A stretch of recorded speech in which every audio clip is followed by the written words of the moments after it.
What is the meaning of life? Or is it what makes life meaningful? Are we affected by what we see in our past? Or by what we can't see in our future? Is anxiety or depression the cause? Or are they just the effects?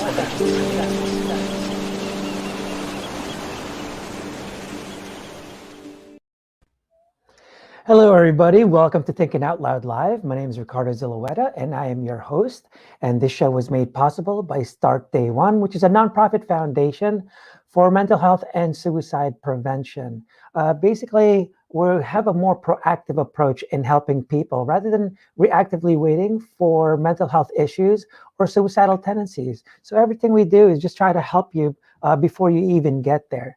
A lot of the topics that we talk about, obviously mental health, but entrepreneurship is actually very much a helpful type of kind of skills that you can get from entrepreneurship.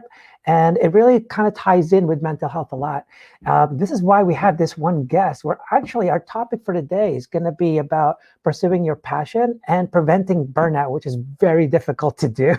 So I just want to introduce everyone to Shilpa. Hello. Hi, how are you? Doing good in dark and cold London today. So I didn't really give you a quick introduction because I always like when the audience kind of hears from you directly. So if you could just kind of give us a little bit of your background, where you're coming from, and then a little bit about, what we're going to be talking about. Absolutely. So I'm Shilpa Panchmatia. I'm a serial entrepreneur. All I've done is run business. In fact, I'm 21 years in running my own businesses this year. So I've lasted a long time with lots and lots of successes. I've started, scaled, and sold. And hey, lots of failures. So a lot of my own mental health journey, and I've discovered the dark side of passion and come out the other end through burnout and learned what sort of steps and things that I can do to maintain my mental health, my well-being, prevent burning out again and again because it happens, and live a life of joy and happiness because that's ultimately what we're all here for. Awesome. Coming from London. So, yes, so when was the first time you actually, when did you first start your business? Just to So kind of get a story here. yeah, it was 21 years ago. I got really, really fed up with working for people. I come from an entrepreneurial family. I started selling lemonade when I was 5. I started reading the Financial Times when I was 12. I had an uncle who would ring me, he'd come from abroad, and he'd say, Shilpa, what is the state of the economy? And I'm like, what's the economy? How do you spell economy? And I would get all of 50p, 50 cents for pocket money in those days. And I would Yeah. rush to the stores and I would go and buy a Financial Times and I would read it so I could talk about the economy with my uncle. Oh, wow. Oh my God, that's great. I think I was destined for business. Yeah. So, I mean, you went through what, 4 businesses so far? For successful businesses, come on, Ricard, I don't talk about all the ones I failed in. Yeah. I love it. That's great. And so, throughout the successes, even with the successes, did you go through burnout in each of them? Is this something like a repetitive process, or is it something just kind of happened once and then you learned and you never got it again? It can be a repetitive process. Luckily for me, it's something that happened once. Burnout doesn't happen overnight. And what you're seeing is more and more people burning out. It's only been in 2019 that the World Health Organization have actually identified it as a medical condition. And I remember certainly here in England when I started having experiences of, I'd say, mild depression, anxiety, palpitations. Oh my God, this extreme fatigue. I couldn't be able to get out of bed in the mornings. But then when I got going, of course, adrenaline flew, gave me fuel. Yeah. I'd be able to hang out in the gym and do 2 aerobics classes back to back. So I'm like, hey, hang on a minute. I'm fine. I'm exercising.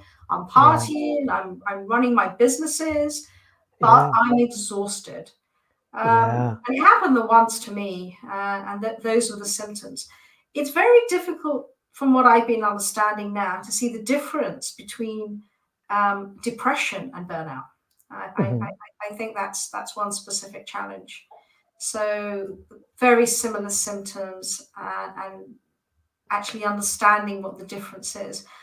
They Yeah. now realize that with burnout, you've got some psychological challenges. You've either lost passion, you've got into a humdrum life, you're lacking joy. Um, we all live in this flow and this bliss, and we sometimes lose our way, and that can happen Yeah. in many ways. Yeah. Entrepreneurial burnout is a massive thing for business owners because business owners, by their very nature, work very, very hard. Yeah.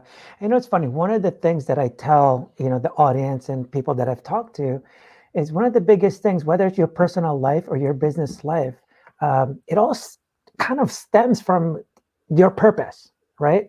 And that's why, to me, when I talk to business owners, this is why it's so important to have a mission, because that's why investors love mission-driven companies or brands, because it keeps them in line. It keeps them with that sense of purpose for their business. But people forget to apply that to their personal life, right? And to me, what I've learned from purpose is that it doesn't care about pain or pleasure. All you care is about that purpose, because it's not fun having a startup and working more than 12 hours a day, right? That's painful. So if you ask me like, hey, would you like to work 12 hours a day? I'm going to say, no, I'm good. I don't want to do that. But because of your purpose, it's actually what makes you kind of persevere. And I think the biggest problem, and everyone knows about that purpose is your why, right? Everyone's saying that, especially on LinkedIn. Everyone kind of knows, Simon Sinek really blew that up. It's all about your why. But the problem is, no one's really teaching how to find your why or how to develop a purpose. And because if your why is to be the best, to to get a Lamborghini or to be the richest one on the block or to be the best social network. I tell people all the time, like, so it can't start there. There's two major things that I've learned from having a purpose. And number one is that it has to benefit others. It's never about you. So if you're having a purpose that you want to be the best rock star, well, it's probably not going to work out for you in the long term, because you're only thinking about you. So it really affects you a lot more than when you are trying to take care of other people. And then another thing that I learned was that it's almost all the time a mission or a purpose has to be a verb. It can't be a noun. You can't say I'm going to be the best social network like Facebook. Facebook mission is to connect people from around the world. Airbnb is to help people belong. They don't say like to be the best, you know, um, home finder. Because then it's like, all right, well, then why are you doing experiences? That has nothing to do with home finding, right? And it's because of their purpose. They want you to belong. So what do you do? What are the first things that you kind of, people that are going through burnout, what's your very first advice? What's their first step? Really change your mindset. Really have a good look at where you are and look at perhaps how you've got to that stage. Is it because you've been a little bit disaligned with your purpose, your true mission on life? Time that you put into work is a big factor.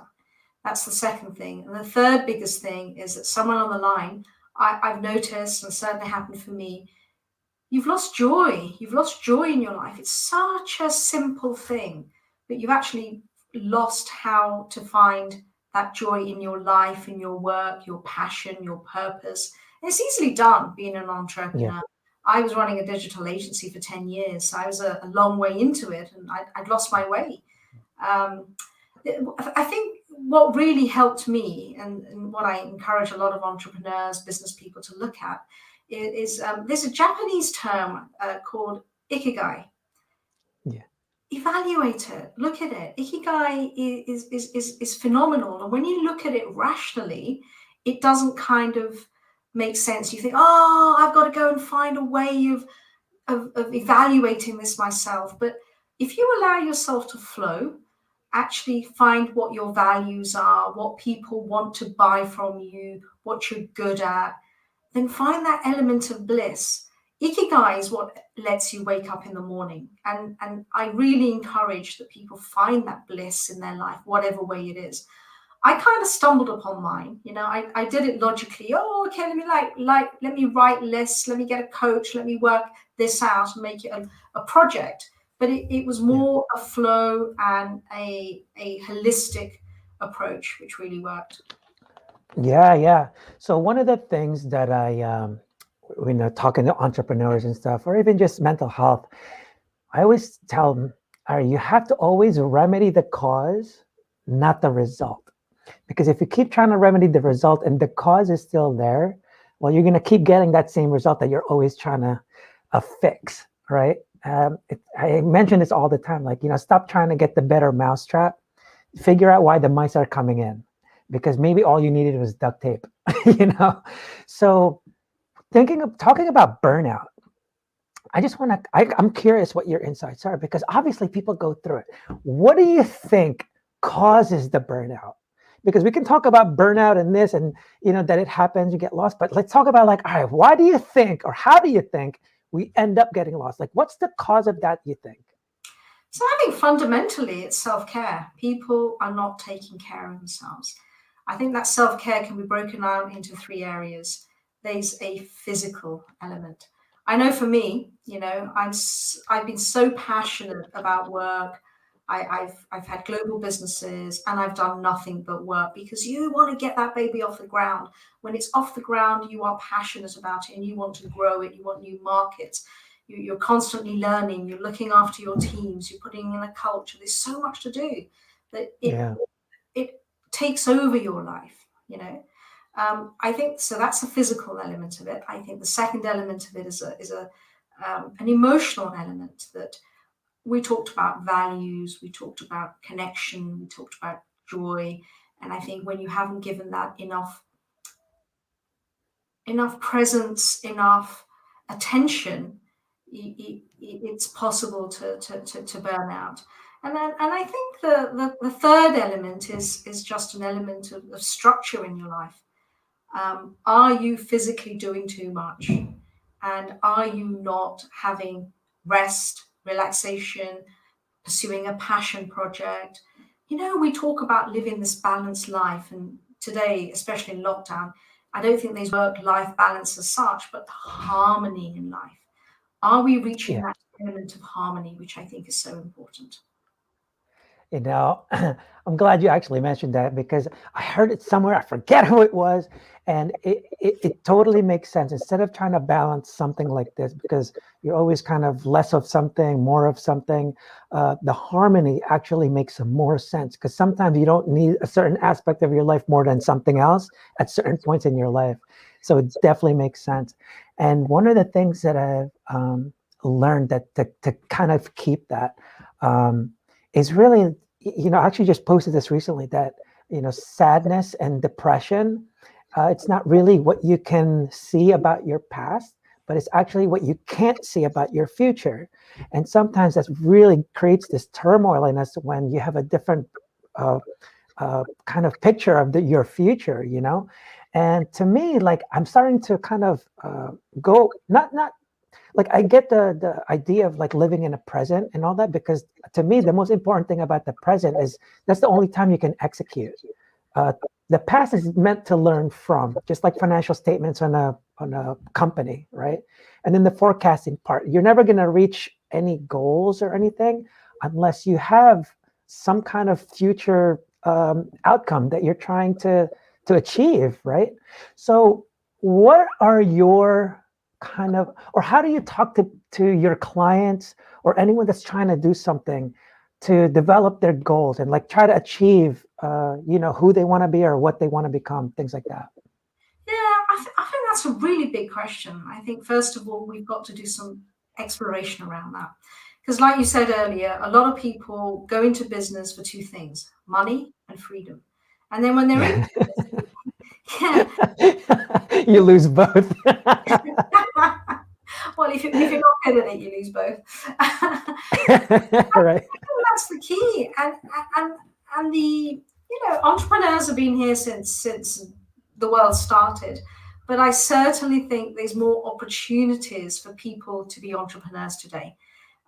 People are Definitely. having side gigs. People are having opportunities to set up stores on the internet. The advancement of the digital age. There's so many opportunities, and being in business is really easy. There's very low barriers to entry and lots of opportunities. So I think a process of exploration, that really, what is it you want to do? Is it really you want to buy that Lamborghini? You want wealth? Often it comes down to people want to have freedom.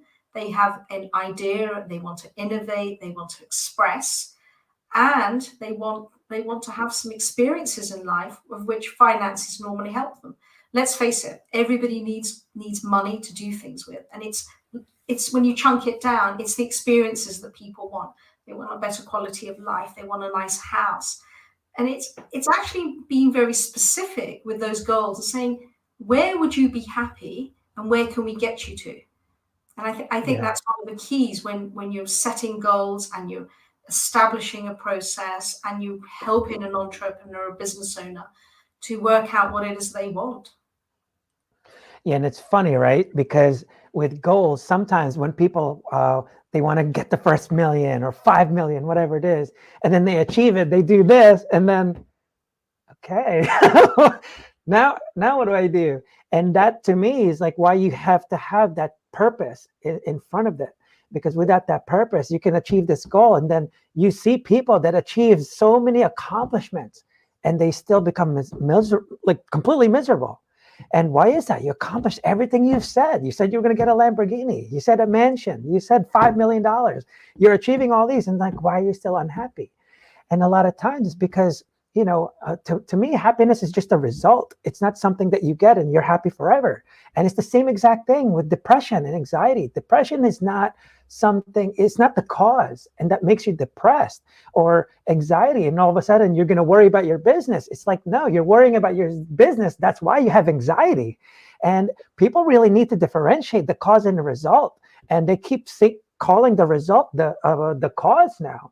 And it's not. It's all just our emotional responses. And that's why they always say, it's not really, there's this one quote that said, it's not about making the right choices.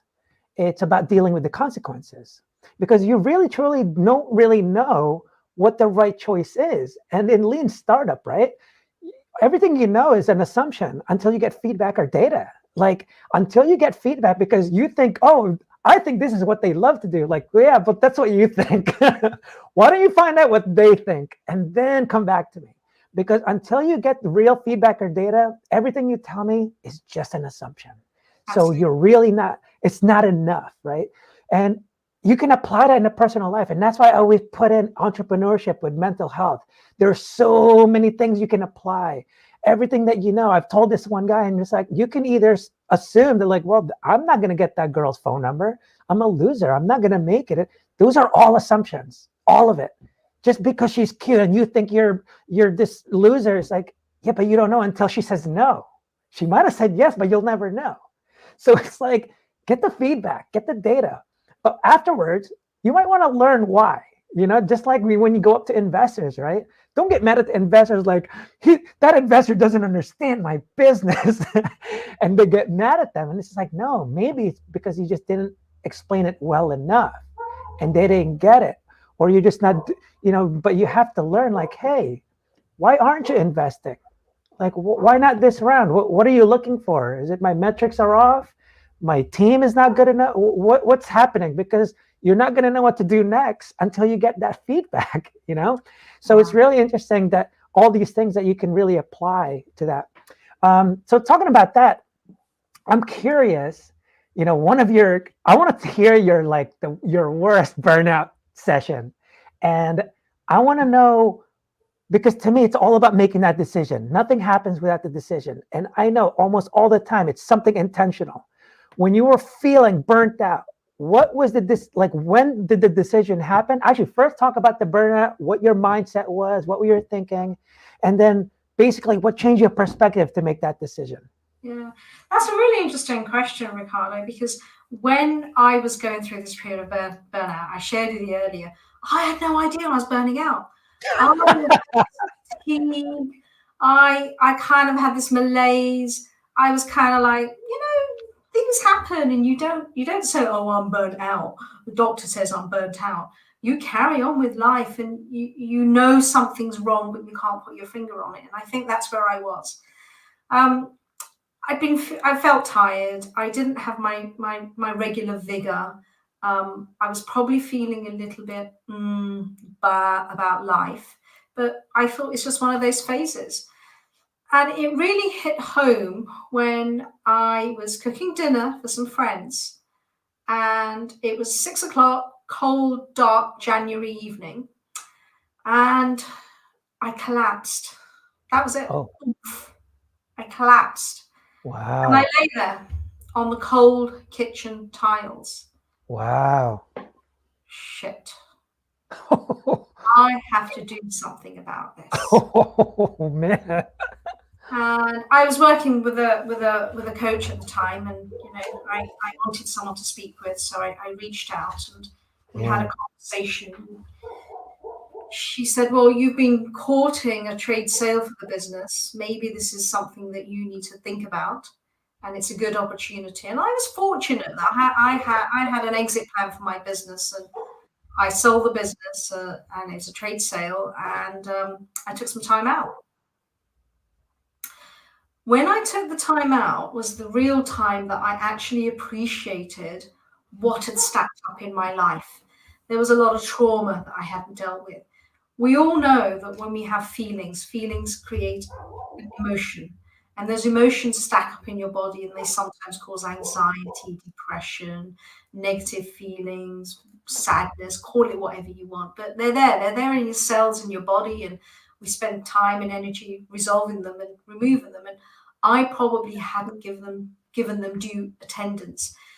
Being an entrepreneur, I'm an A-type personality. It's so easy for me to just have some challenges in life, feel really bad, put it under the carpet and bump, push myself into my work and work 18, 20-hour days. And oh, I'm in flow and I love it and I'm excited because I'm mentally stimulated and I'm loving the progress and the success that I'm achieving. Yeah. So I started dealing with that kind of stuff. I started dealing with a lot of the emotions. I started journaling. I do something called daily pages even today. And what daily pages is, I get a piece of paper, I like photocopy paper, I just Yeah. a couple of sheets of that. I write. Yeah. I always like writing, and so I write. And I have an ink pen still, which gives me that flow and that connection with my brain. Yeah. And I just write whatever comes into my mind. It's Nice. often a load of shit because it's just thoughts, projections, things are never going to happen, things I've been worried about, and then I rip it Yeah. all up and I put it in the bin. But it's a daily practice, and that helped me Oh, heal. wow. Yeah, I took up restorative yoga, so that was a great opportunity to deal with the parasympathetic nervous system, Yeah. breath work, meditation, really getting in touch with your mind and your body. And it made a huge difference to me. It made an absolutely amazing, huge difference to my life. And that's when I started learning that my life wasn't great, that I thought I was healthy. I thought I ate well, which meant that I did this diet or that fad or this went keto, went low carb and this, no. Let's give the body true nutrition. Let's give the body true exercise and let's be consistent. So sleep's really important, Yeah. create routine. One of the things that started really becoming important to me was having a morning routine. And I noticed that it was giving me an opportunity to really set my day up, set my intentions out, and get me going for the day. And I still maintain that today. The first thing I do, of course, is wake up, stretch, and make the bed. And when I'm away, Ricardo, I still make the bed because if I don't make the bed in the hotel room, it means my morning routine is shot. Oh, yeah, because then they'd say like sometimes when you break that habit, it's going to take that amount of time again to get that habit back. So that makes sense. It's kind of like when the holidays come and there's the food, and I'm like, no, I'm back to where I started. No, but that's interesting. For people that don't know, when she mentioned the parasympathetic system, your stress response is the sympathetic system. Basically, that's what brings out the cortisol. Basically, your amygdala is the stress response. Whenever you're going through stress, anxiety, some type of depression, your body reacts to that because basically your body is trying to make sure you stay alive. So it's just protecting you. So that's why the stress response is always on point. Like, wait, what lion? What lion? Where? And all you're thinking is like, no, no, no. I just forgot I'm just forgetting something. It's not a lion, but your body doesn't know that. And the parasympathetic nervous system is actually the only thing that actually negates the stress response. And that's actually you start to heal. That's when she mentioned meditation, even just eating right. But mostly when you're in that relaxation response. When you have that, that's the only time you actually heal. So you can actually reverse some of the stress response effects, and by having that, it actually helps you out. So what she's talking about. These are things that can really help you out and just give you a better mindset and everything that you're doing. Because again, like almost everything we do kind of triggers that stress response, whether you forgot your keys or you just forgot something or you see something on TV, or, like, wait, what do you mean it's the end of the world again? It was end of the world yesterday and the day before too, and you just never know which one it is. But that's really cool what you're doing, and it's great to see or hear from successful people like yourself, because it's something not a lot of people talk about. The only time you hear about it is after the success, right? You never ever hear someone during the struggle. And speaking of struggle, one of the things that I keep hearing with people that have depression or anxiety, or really, I mean, those are just two emotions that we talk about, but they always say, I suffer from depression, I suffer from anxiety, I suffer from this. And I'm just like, you know, people, the reason people say suffer is because they think they can't do anything about it. Really, it's struggle. So there's a big difference between struggling and suffering. Struggling is kind of like a marathon. It's not a good time, people. Whether you run the marathon or not, I'm pretty sure these marathon runners are hating life during that. But they know what they're trying to do. They are struggling to get to the finish line, but they are not suffering. Suffering is more like being put in jail and going, well, I guess that's it. Nothing I can do about it. And basically, a lot of the successful people refer to this as a growth mindset and a fixed mindset. When you have a fixed mindset, you just think, this is my limitation. Well, I'm an Aquarius, and so I'm not going to be good at sales. Things like that. And only because you put that in your head. Growth mindset, they have a very flexible mindset. It's very malleable. They don't think they're one personality. Like Elon Musk, you can tell that dude is an introvert, but now he's on the news all the time. And, he's creating all these companies and making it happen. So, so we're talking about burnout here. And, we have someone that's gone through so many, like she already knows what's going to happen, but she's more prepared for it. Are you still caught off guard when that happens? Because just like, when I talk to people about mental health, and again, this entrepreneurship thing, it just goes so well together. Just like what she mentioned today, Shilpa was saying, you really don't truly know that you're burning out. You're just kind of, all of a sudden, you're burnt out. And that's why I always say, and that's why with Start Day One, we're trying to be proactive, because proactivity is prevention. There is nothing you can prevent without being proactive about it. So you have to assume you're already going to burn out. You have to already apply to things, like all the things that she's mentioning. Just because you're not burnt out, don't not apply them. Like, you have to listen to what she's saying and say, hey, take the time to love yourself, to put in some time for yourself, because without being proactive, you're never going to prevent it. You don't wait to be on the kitchen floor like Shilpa and then go, you know what? I think I'll start doing what she told me. I think I'm going to go ahead and take that advice. And so just like obesity, just like diabetes, it's something preventable, but we do things proactive for that not to happen. And so when she said, the burnout, just like your mental health, people don't really realize, and all of a sudden, like no one becomes an alcoholic on purpose. No one becomes, ends up on drugs on purpose. It's a very slow process, just like burnout. So it's the same exact mindset. And what's funny about being proactive is not only is it great for prevention, it's great for prediction. When you do things proactively, you can almost predict what your future outcome will be because you're consistent about it. Like what she was saying before, she would make her bed even when she's not home. I'm sorry, but I'm guilty. I just kind of leave it. But what great habits she has, but that's her secret. That's how she does all these freaking businesses and coaching all these businesses, so it's really, really cool. And that's what's hard with mental health, because you can't see it. You there's nothing you can see, and you don't know what stage you're on, because to me, it starts with a bad perspective and it evolves to becoming suicidal tendencies over here. Obviously, it's the last thing.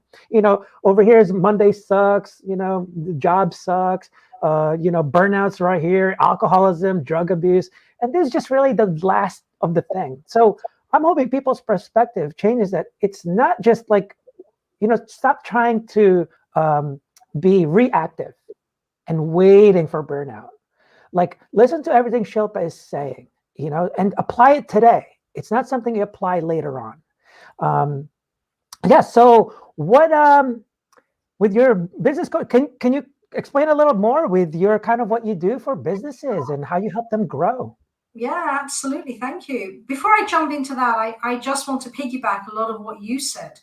Uh-huh. So I am a big believer that burnout is going to be the next mental health crisis. We've all been working from home here in England. I'm coming up to my 11th month. Imagine 11th month of this intensity, and here I am, 10 o'clock at night, working almost, but having a conversation with you and talking about burnout. So two things you asked me. You asked me if it come back again, and is it possible? And I've certainly noticed it, that my what's the word? Boundaries have changed somewhat a lot. Purely because before I would have work, I would have home, I'd be out, I'll be in the gym. I have compartmentalized everything. At the moment, I'm at home. I force myself to go out, even if it's snowing and it's cold and it's raining, and I get some fresh air and I walk for an hour and a half. And I do have a daily yoga practice. At 7 o'clock, I'm on the mat for 45 minutes every morning. And they're the things that keep me sane. But I'm passionate about what I do. I absolutely love supporting entrepreneurs. And I've seen it happen this pandemic, that, oh my God, I'm at my desk at 8 o'clock, and then at 9:30, geez, I'm still here. So it can come back. And it's really important you put really, really good structures in place. And we talked about self-awareness. We talked about self-care and self-love. And we only have one body, throughout this period. We may as well look after it. And if we put these things into place and we really, truly take care of our emotions, love ourselves, do whatever it is to create this growth mindset, this happy mindset, then life becomes a lot more easier. Things that I do, Ricardo, I have a hard reset. I know I've been breaking it and I've admitted to it, but I have a hard reset. 6 o'clock, out of the office. I do regular digital detaxes. I don't keep my notifications on. Otherwise, people are constantly pinging, and you've got Slack messages. Yeah, good job. So really, really lovely. Connect with nature. I do something called forest bathing. Before I heard what forest bathing was, I was like, I'm not putting a bathing suit and going on into the forest. But what forest bathing means is getting to the forest and being with nature, listen to the sounds, leave your cell phone in the car. Yeah. And it's these mental habits. They're so fundamentally tiny and small. And you think, how's that going to help me not feel crap about my life and feel bad about my life? But They give you the fundamental building blocks to perhaps reduce anxiety, perhaps reduce negative feelings, reduce self-loathing, all the things that add up to depression, poor mental health, and perhaps, suicidal tendencies. Yeah, It's certainly helped me in, suicide, something I'm very, very aware of and comfortable with, having had someone in my own family commit suicide. So it's yeah, something same here. I really understand, and something a cause very close to my heart. How can we support people? What can we do? Yeah, yeah. And it's funny, right? So I'm always trying to find ways that can help the average person just really understand. So I always talk metaphorically, and when we talk about physical health, it's a lot easier. So for people that are watching, a lot of people think like, I don't really need to do that. I don't need mental health. I don't need to worry about it. I'm good. But it's kind of like physical health, right? Everyone knows diet and exercise, yet we still kind of go off of it, right? We still end up overweight. We still end up fatigued. We still end up doing this because you forget to sleep. You forget to do this. Even though it's diet and exercise, you kind of forget. And then all of a sudden you get up there. And until you're aware and you go, whoa, because your genes told you, it's like, that's the only time you actually react like, all right, maybe I should go on a diet. And it's much harder when you have when it's the mental health, because you can't see it. You can't really feel it. You get so caught up, and that's just the mental health issues alone is what makes what distracts you. So it's very difficult. So I tell people, you can have diet and exercise for your mental health also. So you can have the best exercises. You're doing meditation, you're running every day, you're doing all these things. But what's the mental diet doing though? Because if you're taking in the news every day and you're watching that, that's going to add a lot of stress response. If you're not, when you're talking to your employees and the way you react to that, that's really going to affect you.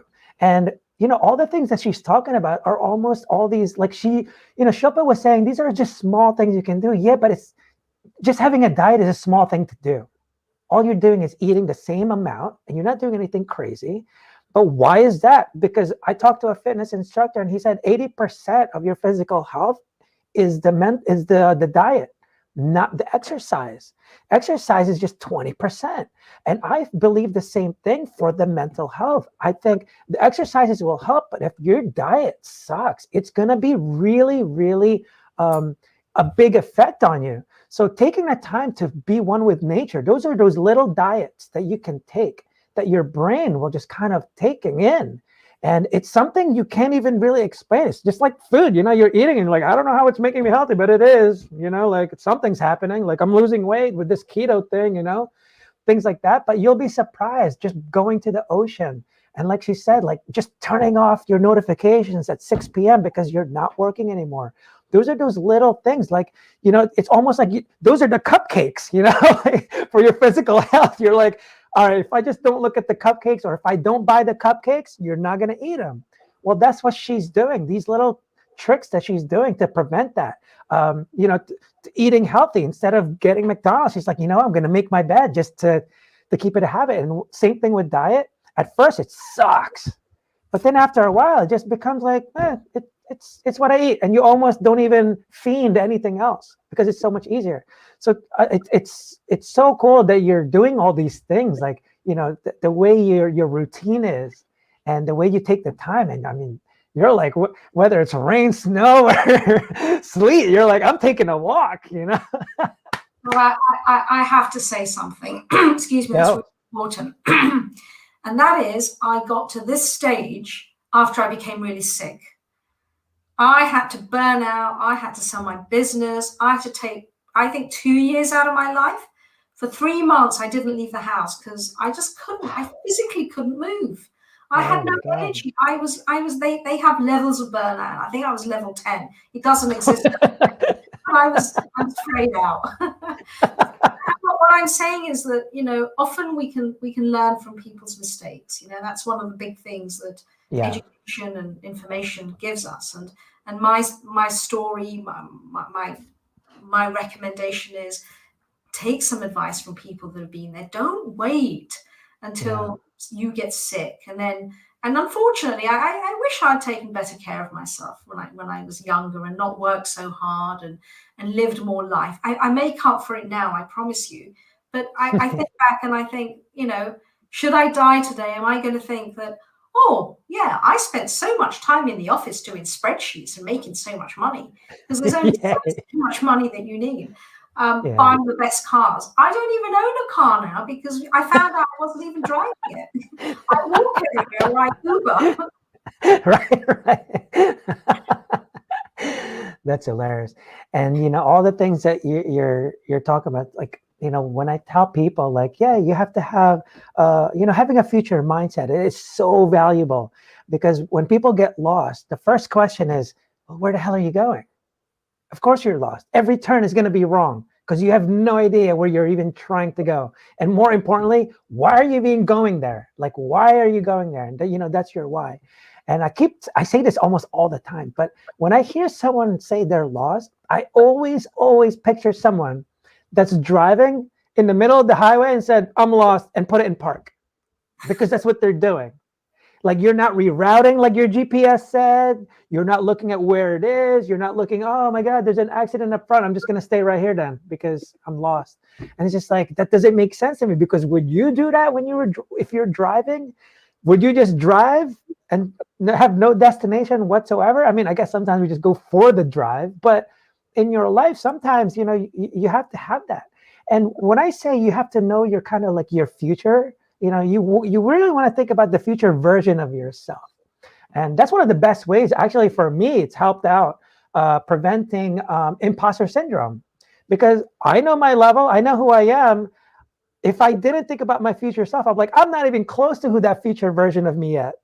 But these are the things I need to do today for me to become that person, though.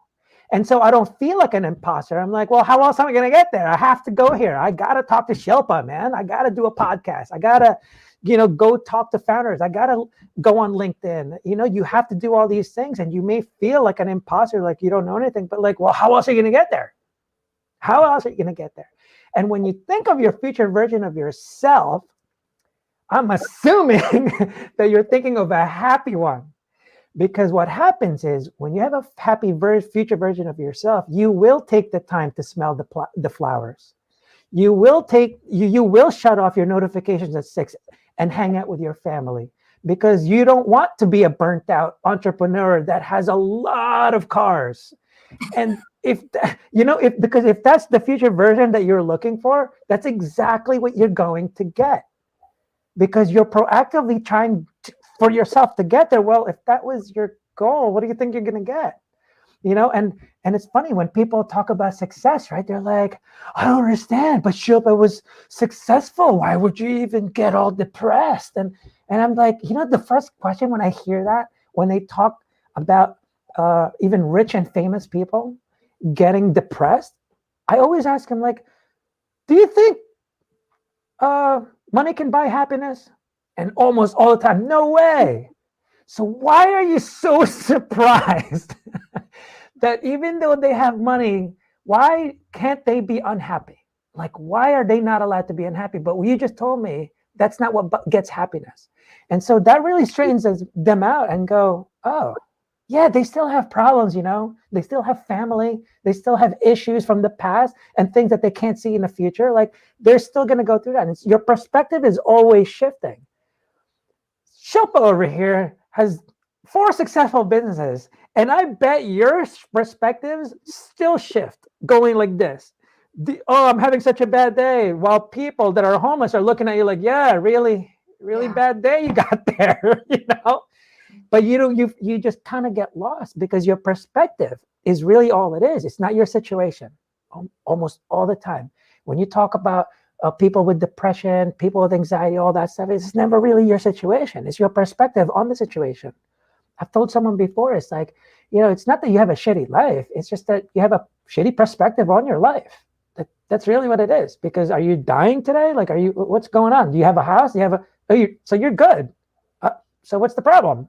So, and it really boils down to your perspective, And so What was your? I'm curious. What were the four companies? Okay, so I'm really diverse. I'm one of those people that if I like doing something, I Yeah. go and learn about it. And I've been involved in tech. I've been involved in education and coaching. I've been involved in software development. And then Wow. 10 years ago, I started a digital agency and social media agency, even before people knew what social media was. So Nice. really exciting. So that was part of the stimulation for me in my life. It's exhilarating being an entrepreneur and trying new things. I've always been Yeah. in services industries. I always failed when I tried product. You know, I tried doing an eBay store, then I tried doing an Amazon store, and I think you've got to find your zone of genius and focus on it. And I've Amazing. always found that that journey was obviously time consuming because you're learning and you're growing. It's not as if you've had a corporate job in something for 10 years and then you go and start a business doing the same thing on your own. It's not been like that. Yeah. And it's funny you say that, and that's probably what makes you such a great business coach because you've kind of dealt with so many different aspects of business and different types of business. So that's like some valuable experience because yeah, I can already tell. And you know, a lot of people think when they're talking about passion. So this whole thing is about preventing burnout with your passion while you're pursuing passion. And a lot of people don't understand that passion is not something that just kind of comes up. It actually happens after you decide to do something. Like she said, you have to try these different things because you're never going to know what you're passionate about until you try. Like I would never know that I would love surfing until I surf. I'm not just going to go like, you know what? I'm gonna be the best surfer, or what? I'm gonna get into influencer marketing because just out of nowhere, I'm gonna be influencer marketing of platform that's gonna help them. Like that didn't happen. I was having troubles with influencers. I was trying to figure out why this isn't working and this is this, and like, well, why is no one fixing this? I'll do it. So I'll give it a try. I'll give it a shot. Why not? I'll go through the stress and burnout. you know, but people, you will never, you don't find your passion. It'll just kind of happen. You don't know what it's going to be. You have to try things though, or else it's just like goals. You don't just make a goal here. So something I always say to people, Shilpa, this is kind of like my steps. Everything starts off with your purpose. Once you have a sense of purpose, again, it's about helping people, it has to benefit someone else, and it has to be a verb. It cannot be a noun. Once you have that, it's all about shifting your perspectives because it's either going to be a threat or a benefit to that perspective. It's not about thinking positive or negative because you can think positive, negative for any type of perspective. It has to be the right perspective. And once you change the perspective, that's where the decisions follow because you will never make this decision if your perspective is this way, ever, ever, ever. And that's why people are annoying when you motivate them before the decision has been made or before the perspective has changed. After a breakup, come on, let's go out, let's meet some people. Dude, I'm not ready. The perspective isn't there yet, but you're motivating them, and that's why you're annoying now. And now that's why they'd rather not hang out with you for a while. And that's what happens. Kids avoid parents because, hey, yeah, but you're beautiful. Like, oh my God, mom, you don't get it. Forget it. And then you avoid them because all they're going to keep telling you is this. And they haven't changed perspectives yet. Once you have that decision, that's when you start coming up with goals. Goals come after the decision. People think you have to have it before and the solutions before. I'm telling you right now, right, Shilpa? Tell these people, like, when you're talking about solutions, Shilpa doesn't come up with a solution and then go, you know what? I think I'm going to start a social media agency. Instead, what she did was, I'm going to start a social media agency. Now, the fuck do I do? Where do I start? How do I? And then all of a sudden, the solutions come. Until you make that decision, nothing happens. And I try to explain to people, this is the difference between inspiration and motivation. Inspiration shifts perspectives. That's what they do. So it has to be here. Motivation is after the decision. It's not before. It's not before. And inspiration, you don't need inspiration here because you already made the decision. Well, why do I need inspiration to start a company when I already started it? Like, you're already good. But if my perspective starts shifting that I'm going to fail. I might need a little bit of that. Like, hey, Shilpa, yeah, I'm feeling like crap. I need a perspective shift, We need to change the way we think about failure. I think failure should be celebrated because it's the only way that we allow ourselves to learn. So Yeah. that's a reframe that I would love to see happen in the world. I think it's Tony Robbins that says there's no such thing as failure, it's just feedback. And that's certainly true in Yeah. business because whatever you fail at, you learn, you take the lessons, and you feed them back. And you keep creating this loop of excellence. Yeah. And And isn't this see, how businesses and corporations and people learn and grow? And when a kid starts to walk, we don't go, oh, you failed, you can't walk, smack, smack, smack. Oh, you cutie, you took this, it's okay. Pussies and hugs, and you fell over, it's all right, have an ice cream, walk right. again. My Right. mom said to me, try, and try again. I Yeah. think that's definitely something that and I have this quote here, and it says, when we give ourselves permission to fail, we give ourselves permission to excel. Yep. Yeah. Yep. And wasn't it Edison that said, I haven't failed, I just found 10,000. Yeah. Yeah. I love that. And And it won't and and to see them, those are the best things. Like sometimes you have to give these examples. I love the way you set that baby example. It's a great way to train someone what failure is, because I've told just recently on a podcast when I was interviewed, I mentioned to them, yeah, like I used to wrestle, in sports and stuff. Now, was it a failure that I kept getting my ass kicked in practice? Was I failing the whole time? But what actually happens is I'm getting my ass beat by someone better because I want to be better. But when I go against someone in a competition, they're easier to beat. Now, did I fail every time? Should I quit wrestling because I got my butt kicked? Or what do you consider that? Because, and that's not what Shilpa's trying to say. I was learning the whole time. I was getting my butt kicked. I kept failing and failing at it. Like, why am I getting beat up here? And all of a sudden I go against someone else and it's just like, oh, you don't know that. You didn't learn that.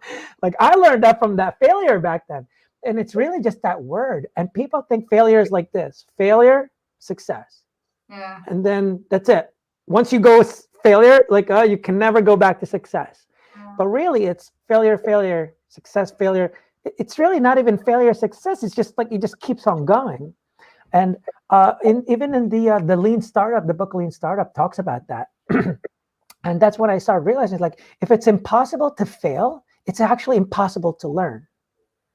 Because if it's impossible to fail, that means you know everything. Like it's everything. And at the same time, it's like that's not what makes it fulfilling. That means you're not even taking any risks.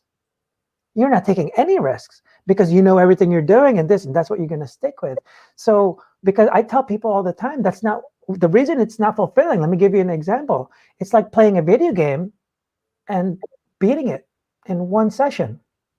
Are you going to play again? Or are you going to say that was the best game? Or are you going to say like, man, I am awesome. I beat it in one day.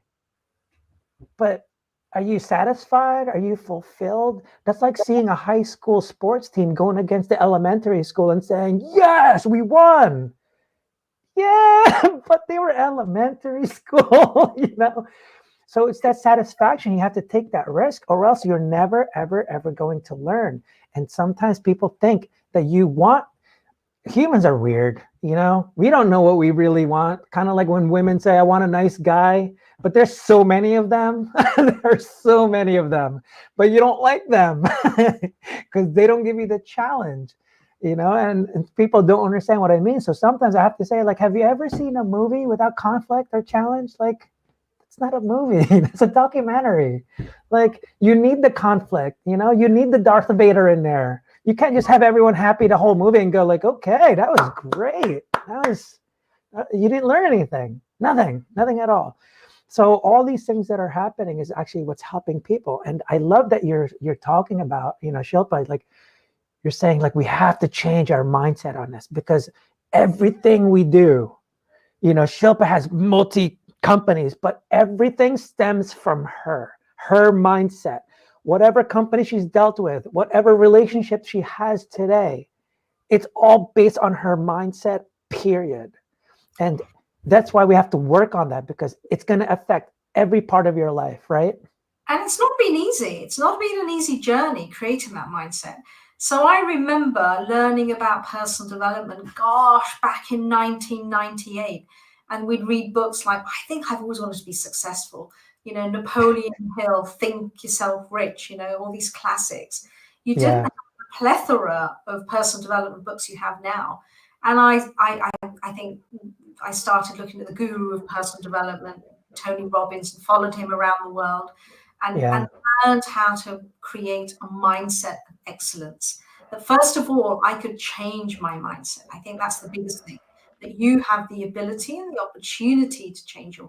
It's fertile, Where are you going to plant it? What sort of people are you going to hang out with? What are you going to tell yourself every day? And we come Yeah. out of conditions. Some of us have terrible experiences in our childhood. We have abuse. We have neglect. We have challenges in our family of origin. We're bullied at school. It's not an easy journey. I get that. And I've been there. Mm. I've had lots of challenges. But it's up to you to say, what can I do with my life? How much effort am I prepared to put into me? Because I matter. And when you believe that I matter, I think your ability to put time into yourself and consistency changes.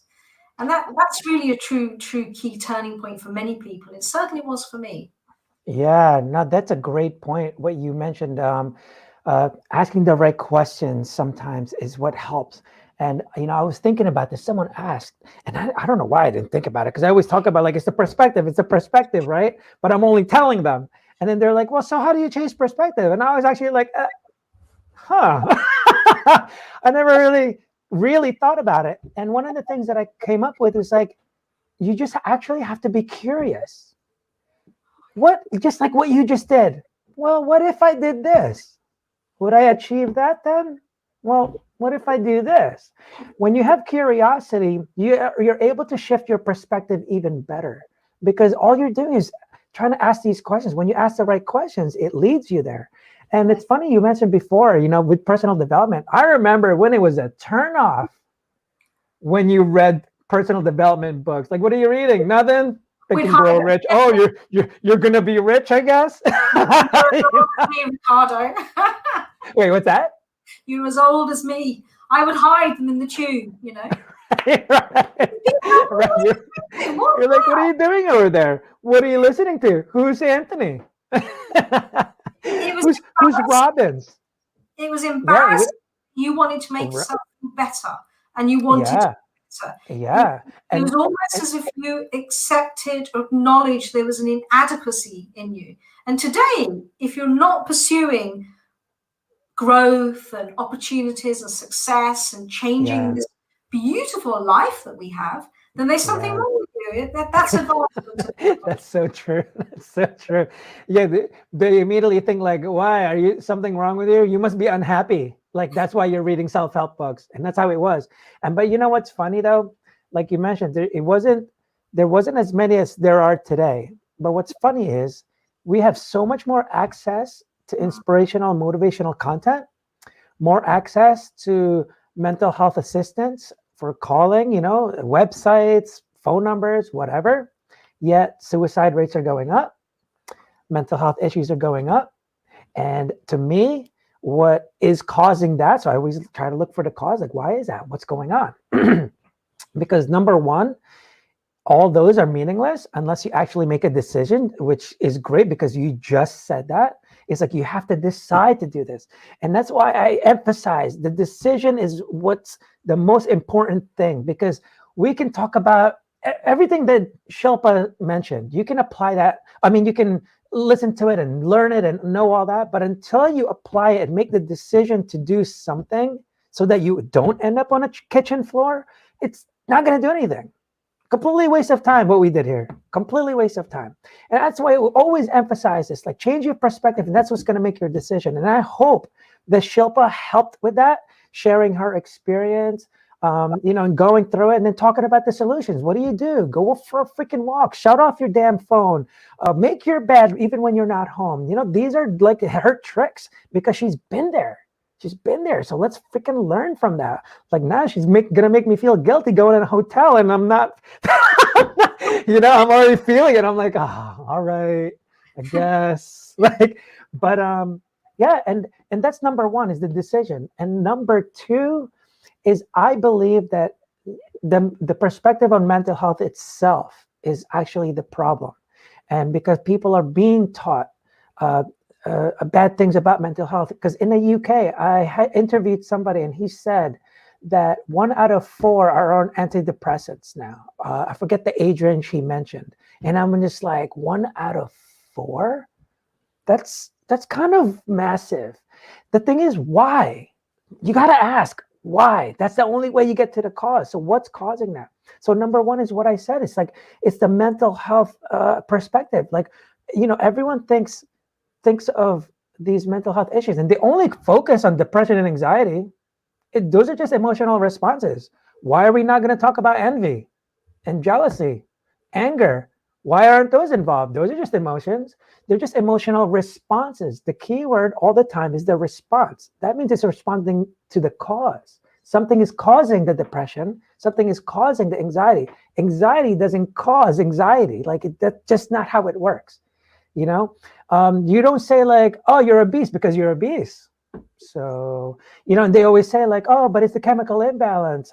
But because studies show everyone depressed, chemical imbalance. And I'm just like, so studies show that people that are obese exercise less. I don't know what obviously, you're only looking at that sample. Like, why are you only looking at that sample? So it doesn't make sense. But when you make the result the cause, you don't know what to fight. You're not fighting the cause. Again, the result will remain. And the only way to fight that is something artificial, which is the pharmaceutical drugs, alcohol, you get, drug abuse. And that's how you remedy it because you're talking about the result. But really, all you needed to do is change your perspective, whether it's a past trauma that you've gone through. I don't know what it is, but you just really haven't changed your perspective on it. Like Shilpa said, you still haven't learned from it. You haven't learned from your experience, and that's not allowing you to grow. And you're so fixed on it. And like, oh my God, you'd be such a different person. You grow so much more if you just let it change you. So those are the big things. So, well, we're pretty much at the end here. Is we have the websites on there. Is there anywhere else that you can be reached at or? Yeah, so that's my website right there. Thank you for sharing that. Shilpa-P. Of course, gotta give you love. Instagram, I'm on Twitter, and I'm on Clubhouse at Shilpa TV. And I hang out on LinkedIn a lot, so I write a lot about burnout, about growth, business, all exciting things. And my parting message for your audience is really to encapsulate everything that we've talked about, and especially what you said. And I just wanted to say to that each and every single person is unique, and make yourself important, make yourself matter. Do what you need to do to make that happen, and never feel bad for doing what you feel is right. I love it.